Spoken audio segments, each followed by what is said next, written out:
I'll be reacting to Banished from the Hero's Party. I decided to live a quiet life in the countryside, episode 1. And I will be starting my reaction in 1, 0, go. And I'm watching its pre-air version for those of you curious. All right, now it's here. Damn. Talk about some escalating stacks there from the get-go. My guess is... Oh! Should be looking like a bat.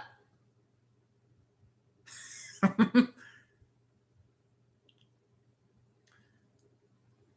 I think I might end up liking this one. And Ruti's character design, even though it's super dark, it looks good.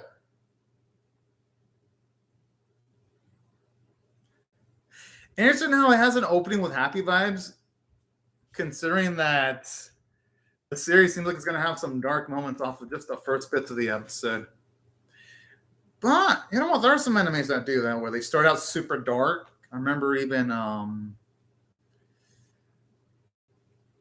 think it was Devil the Part-Timer, where it had like a super dark start, but then eventually the rest of the series was super lighthearted. And I also remember Kotoriya-san also having like a super dark start, but then it became lighthearted for the rest of its run. I don't mind that one bit, as long as the comedy is really well done. Yeah, this really chick looks like she's all business too. Just looking at that cold look she's got in those eyes.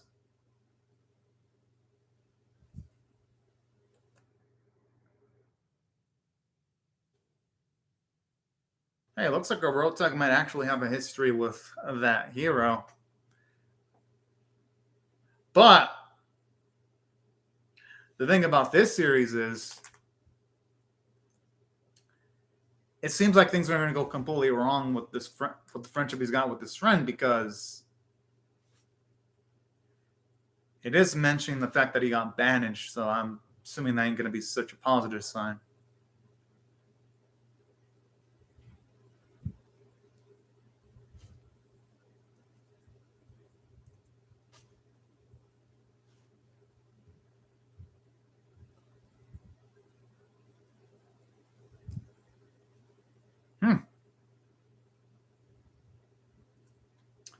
Oh, that's a shame about the developments of that specific city there.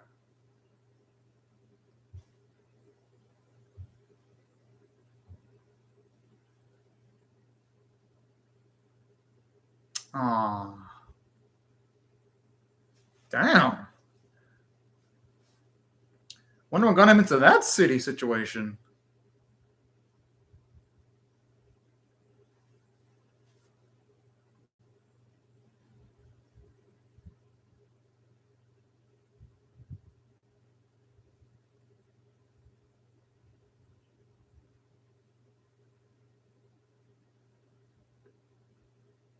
Whoa! Where does he come off making comments like that?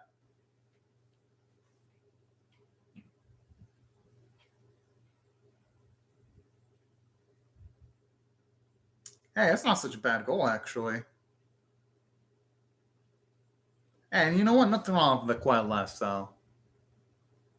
At all. Because not everyone needs to have a rough, fast, and quick lifestyle.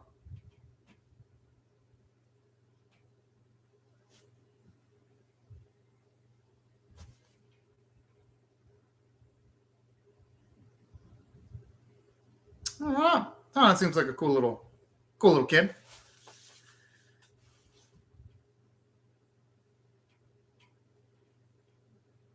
Thought for a second, only heroes had massive amounts of divine protection. So that's pretty interesting here. That it seems like even non-heroes have a certain bit of divine protection too.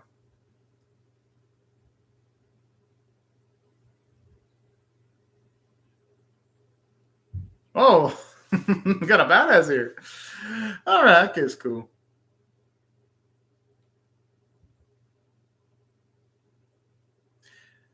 I like it so far, but the exposition does feel a little bit forced, though, because when he mentioned that everyone here has divine protection, I feel like they could have presented the whole information about divine protection thing a little bit more naturally, in the way this episode's presenting it. Because Fear, it feels a little bit exposition dumpy here. Whoa! I wonder what Red did to get someone to say stuff like that. My goodness.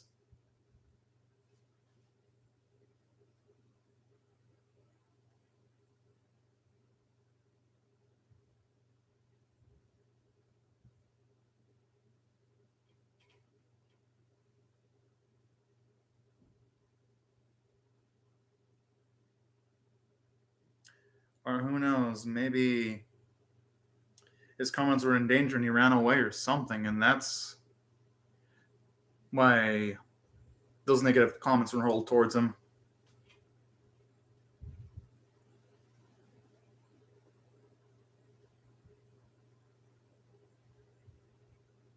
Oh.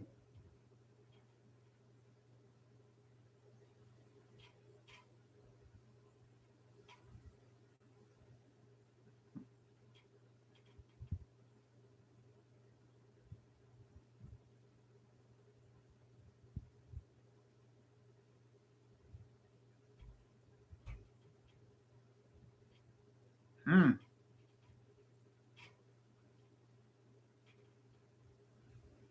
Holy.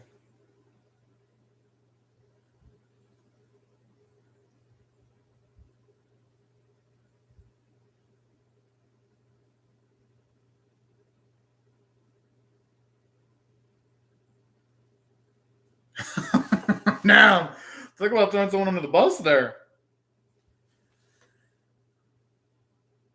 Oh.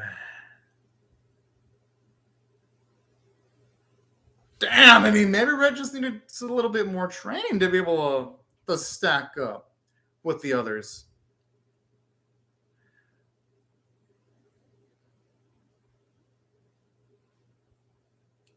But then again, I guess.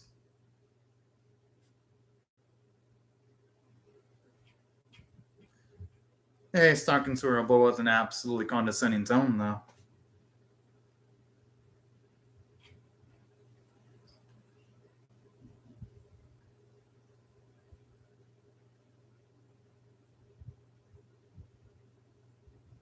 And so, yeah, you can't fault a man for trying their best.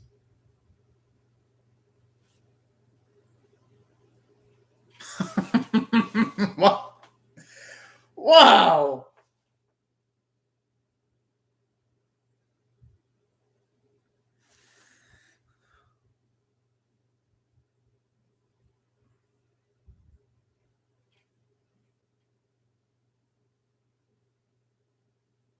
Hmm.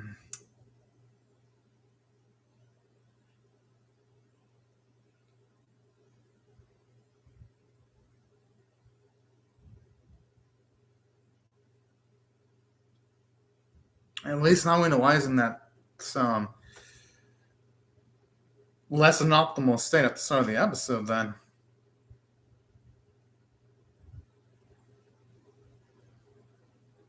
Oh!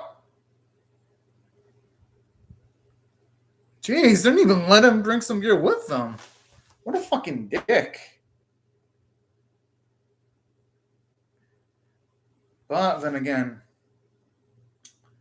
we haven't seen his whole past recontextualized, so for all we know, maybe the dude actually had a point regarding Red.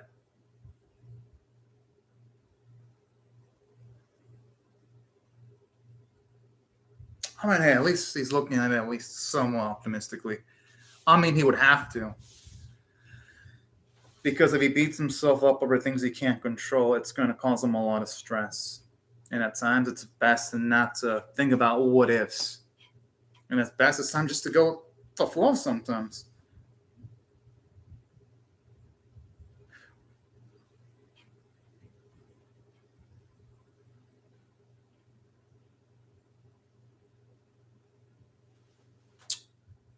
Hey, that actually sounds pretty nifty.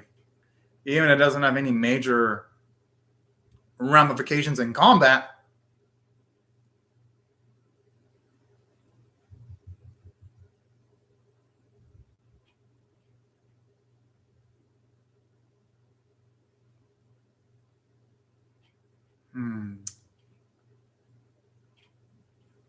My guess is when he was at the Heroes Party, he probably also had much better gear to deal with. And he probably could have taken down not major creatures, but at least decently level creatures relatively easily. That's my guess. Oh! What a condescending little dick!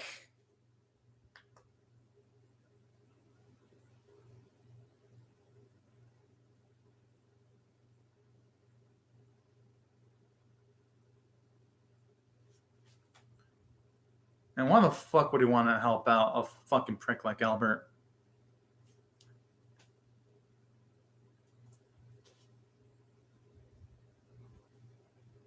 Good! Why the fuck would he want to work with a condescending prick?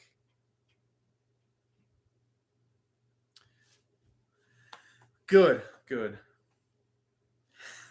Yes! And plus, no self-respecting man would want to work with someone that's that condescending towards them, unless they absolutely had to, that is. I'm sure if Albert wouldn't have been such a dick, he probably would have wanted to be involved in all of this.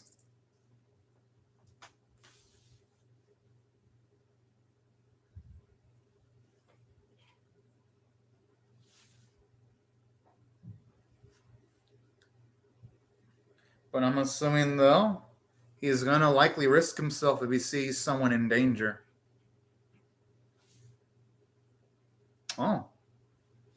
What if you give me some Yandere advice? It's just like, Oni-chan. I'm like, whoa.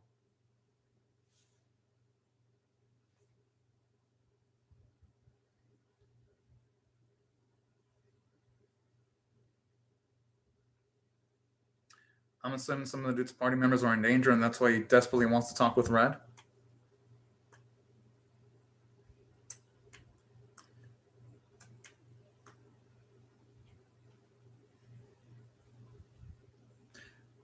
Whoa!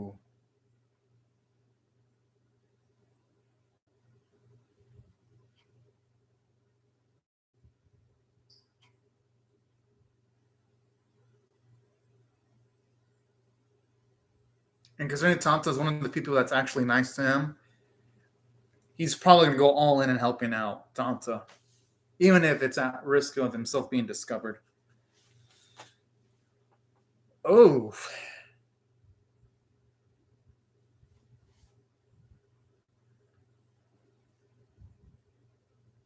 Okay, that's not bad. Yet.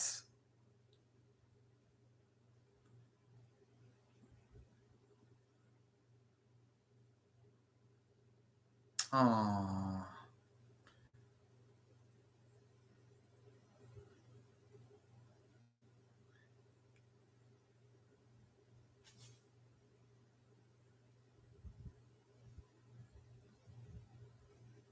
And there's no way he'd say no to that.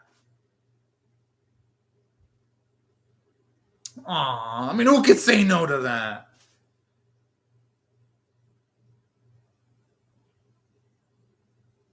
The thing is, though, Tanta could die, though. Oh.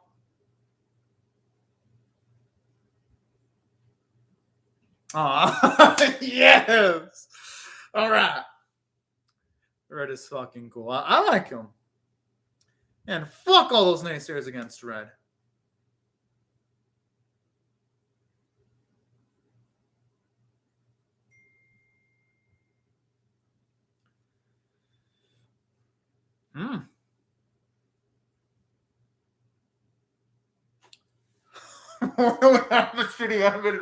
No, like the running animation's decent, but he has like the shitty running form of the Naruto animation running. I'm like, no, just give us natural running animation. I'm sorry, but Naruto running only really works in the Naruto series. from a visual standpoint.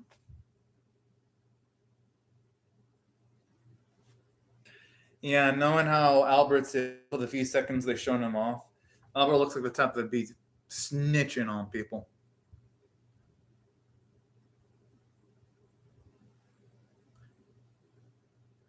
I mean, Albert looked like the type to be an absolute and total dumbass, so that actually doesn't surprise me.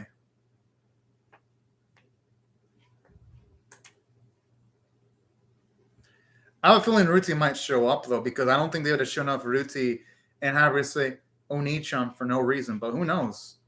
Maybe he might also encounter that blonde-haired beauty that they show off in the opening.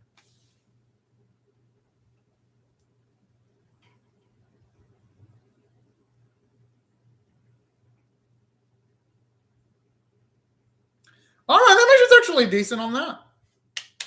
At least it wasn't like a flashing black screen with flashes of light that I see in some anime sometimes.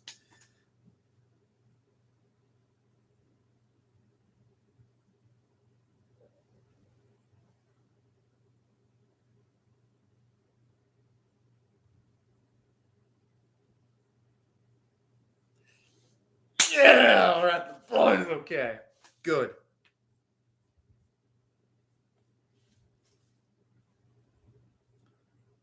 Fine, glad that some respect's being put towards this name too.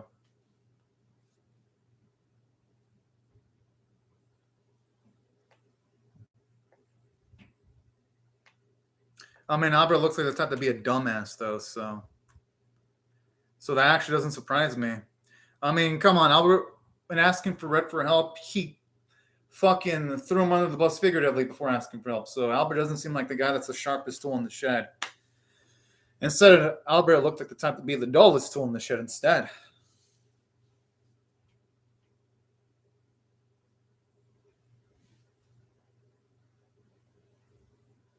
I mean, hey, that's better than nothing, though. I think he can hold up his head high and saving the kid, if you ask me.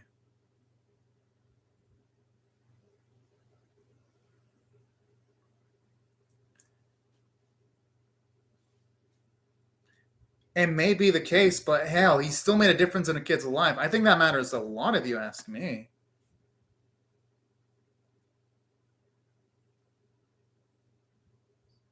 I like how he's so humble. It is a big deal that he saved someone. But I like him, though. It gives him some nice characterization here.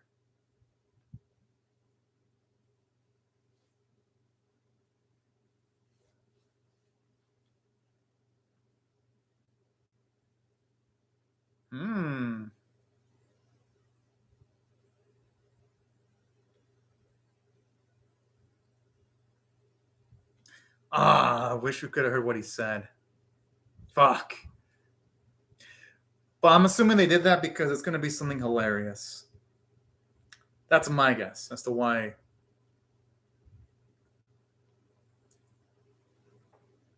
I'm assuming Red's going to want to lie with Red, though. My guess is Red's going to know who Red actually is. Huh.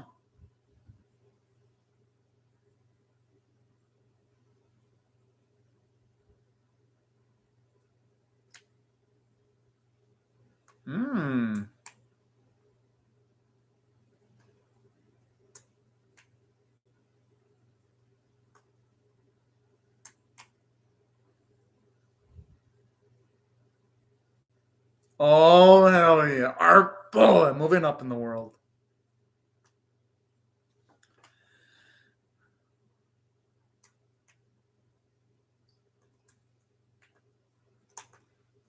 Yeah, actually makes me wonder why the white-haired dude was such a douche. I like how, as she says the dark side, you can tell she probably admires that dark side to him.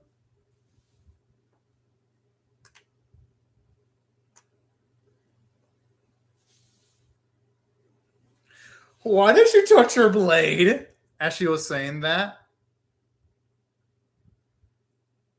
That kind of creeped me out a little bit there, I ain't gonna lie. Seems like she might actually be planning on doing something. No, I don't think she'll be doing something dastardly because she's in the opening.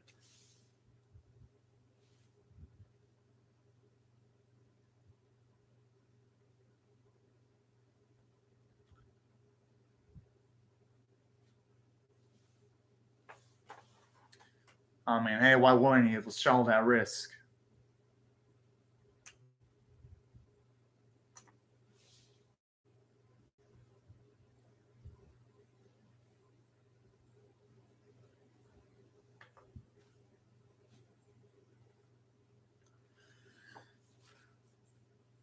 Gotta admit, the pharmacy doesn't look that bad. It looks good, actually. Aww. That's so fucking adorable.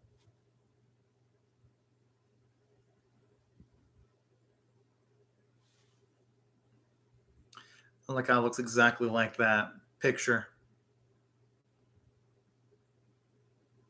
Damn, that's nice that he was done a solid like that.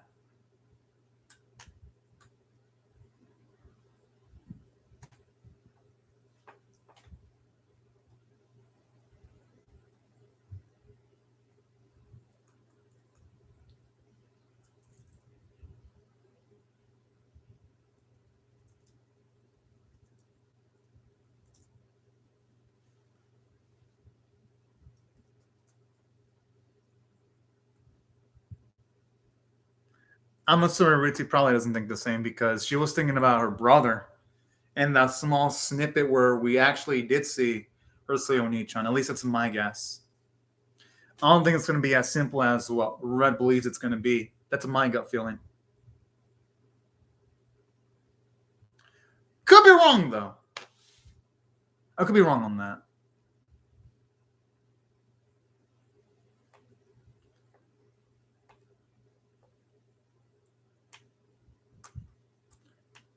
Damn, the man's got away with words.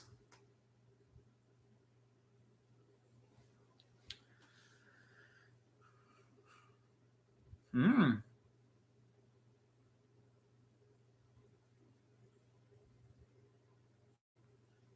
My guess is his life is going to get pretty damn quick pretty soon, though.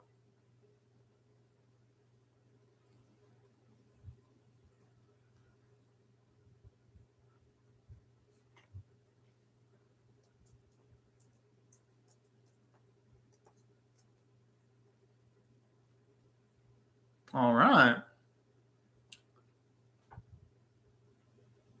Sounds pretty good. Definitely a lesson listen to. Oh, that's cute.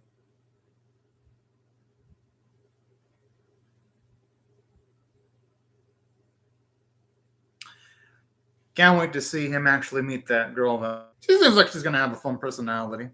Whoa! Okay, looks like there might actually be some romance being involved.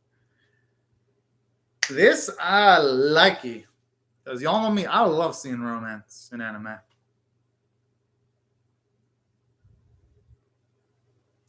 Okay, I like where this is going.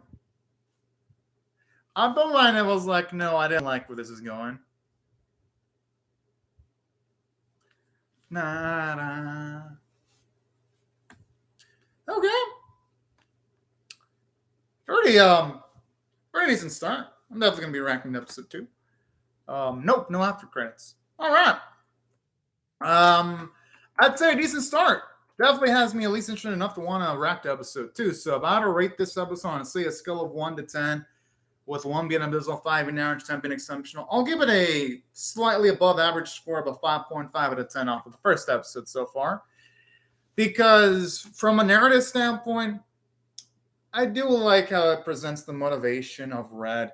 He just wants to live a quiet life after being banished.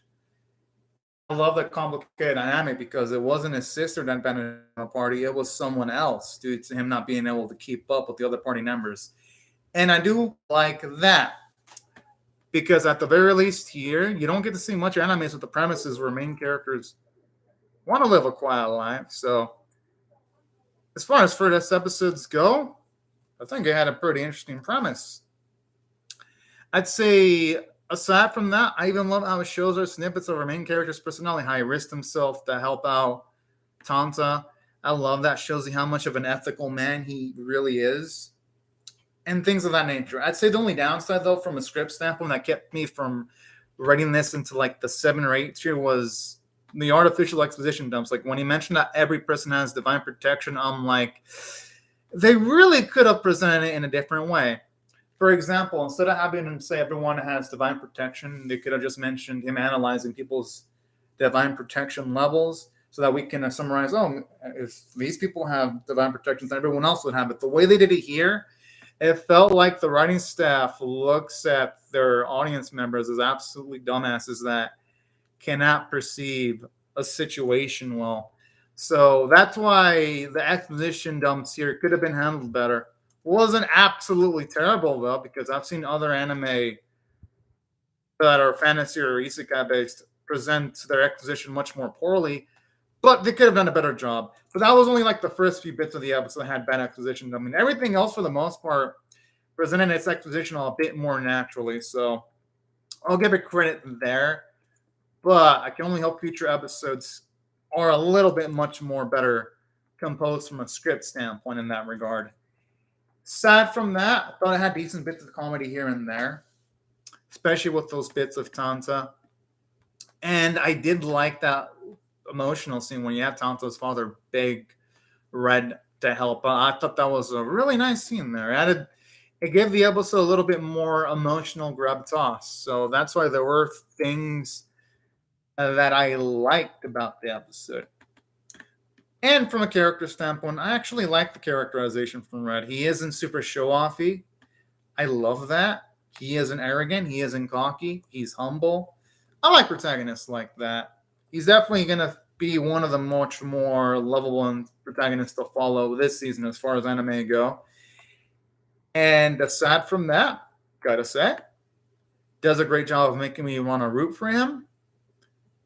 I thought the artwork in the episode was nice. Yeah, maybe there's a bit of moments where the animation looked a little bit wonky, like when Red was running like this, all Naruto style. But for the most part, the animation was competently done. Yes, none of them be like, oh man, it was like jaw-droppingly gorgeous.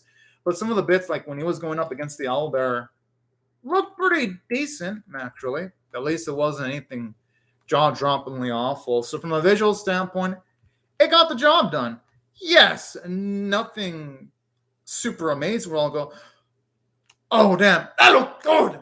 But nothing that makes me go, oh, man, what the fuck is this either? So I'll give it a C grade when it comes to animation quality. The voice acting was great, though, and I did like the open and ED themes, and that's why I thought it was a slight bit above average at a 5.5 out of 10. Yes, there were anime this season that have had way better starts, but it's interesting enough to where I'm like, yeah, I'm definitely gonna want to watch more episodes. But anyways, y'all, these are my thoughts on the episode. I would really love to hear your thoughts on how I feel about my reaction or the episode itself in the comment section below. Hope y'all rate the video, share it, comment, or subscribe, and I'll see y'all later if you come back for more, because I'm definitely going to be reacting to episode number 2. And that was y'all. Thank you very much for watching my video, and have a fantastic day, everyone. Bye-bye.